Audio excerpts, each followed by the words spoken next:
Bonjour à tous, c'est Tic Tac. Petite sortie aujourd'hui pour se faire une petite réflexion. Parce que j'hésite à prendre une sportive après le A2. Alors d'après vous, est-ce que c'est une bonne idée? Moi je me suis posé la question. À mon avis, il y a plusieurs points positifs déjà.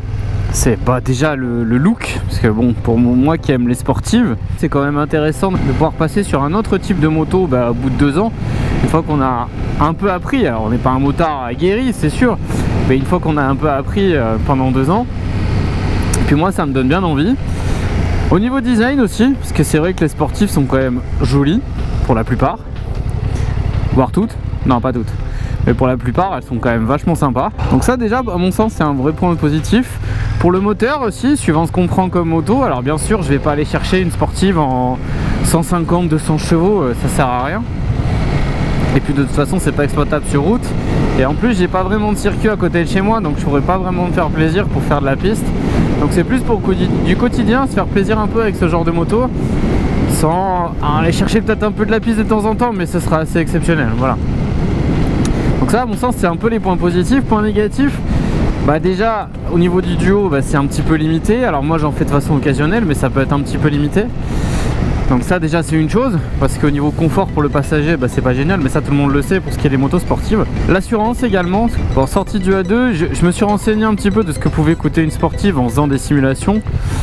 J'ai pas de tarif exact bien sûr, mais j'ai déjà des petites idées.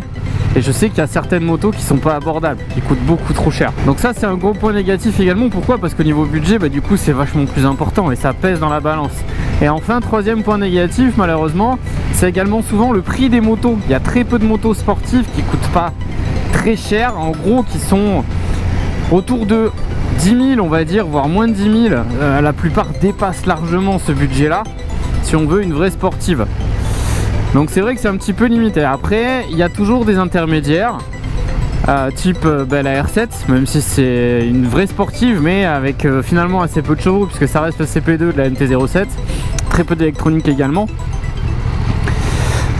Il y a la CBR 650 qui est sympa, qui coûte pas très cher en assurance, qui reste assez abordable. Bon, vous allez me dire c'est pas une vraie sportive non plus, c'est plus caréné qu'autre chose, mais je pense que pour prendre ces marques ça peut être une bonne idée. Et après il y a la RS 660, mais là par contre en termes de budget déjà c'est plus élevé, même si au niveau électronique elle est beaucoup mieux équipée. Et en plus en termes d'assurance c'est beaucoup plus cher. Donc je sais pas trop si c'est une bonne idée de partir sur une sportive après le A2. Alors moi je me tâte à le faire. Maintenant je réfléchis parce que voilà, c'est un ensemble de choses. Après ce qui est sûr c'est qu'après le A2 ce sera potentiellement une sportive, pas une hyper sport parce que c'est pas possible. Oh sympa, petit aménagement dans le Ranger hein. Top ça. Donc soit une sportive, soit un roadster. Pourquoi? Parce que au niveau de la taille, voilà, je fais pas 1m80 donc je peux pas prendre tout ce que je veux, encore moins un trail. Et puis bon, j'ai pas envie de prendre un trail parce que je roule finalement assez peu longtemps avec la moto. J'ai pas forcément besoin de bagagerie en plus.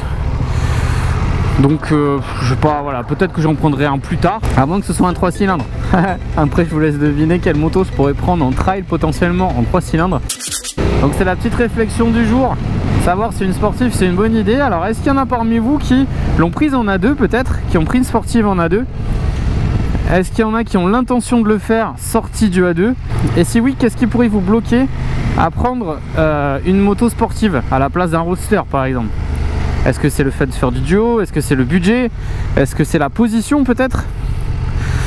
Parce que la position sur les sportifs ça reste pas très confort non plus pour quelqu'un qui veut rouler un petit peu, y compris au quotidien hein. Certains ont les poignets cassés au bout de 10 minutes, donc ça les gonfle assez vite. Donc c'est une réflexion à porter. Je sais pas trop, j'y réfléchis, je suis en train de voir parce que vous savez je vais passer la passerelle cette année, donc j'hésite, je réfléchis, donc voilà.